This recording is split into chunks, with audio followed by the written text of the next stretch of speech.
हज़रत अब्दुल्ला इब्न अब्बास रज़ियल्लाहु तआला अन्हु रिवायत करते हैं कि मेरे आका अलैहिस्सलाम ने इरशाद फरमाया कि जन्नत के अंदर एक शख्स दाखिल होगा तो हर जन्नती अपने मकान से निकलकर, अपने महल्लात,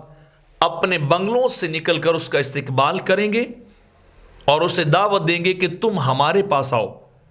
तुम हमारी तरफ आ जाओ। उस एक शख्स का इस्तकबाल मेरे आका फरमाते पूरे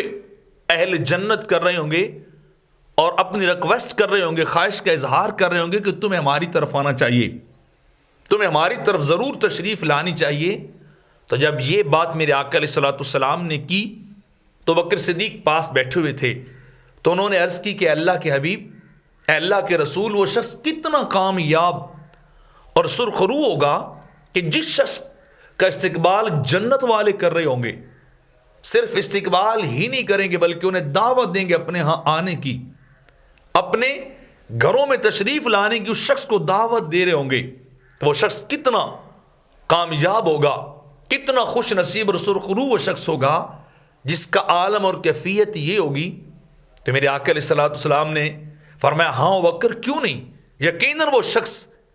बड़े मुकद्दर वाला और बड़ी कामयाबी वाला होगा, वो शख्स बड़ा सुरखरू होगा। लेकिन अबू बकर, मैं तुम्हें अगली बात बताऊं? तो अर्ज़ कीजिए, फरमाया वो शख्स तुम होगे कि जिसका इस्तकबाल अहले जन्नत भी करेंगे, अपने बंगलों से निकलकर, अपने महल्लात से बाहर निकलकर, और जिसको अपने यहाँ आने की दावत भी अहले जन्नत देंगे। अबू बकर, वो और कोई नहीं है, वो सिर्फ तुम ही हो जिसका जन्नत में भी इस्तकबाल किया जाएगा।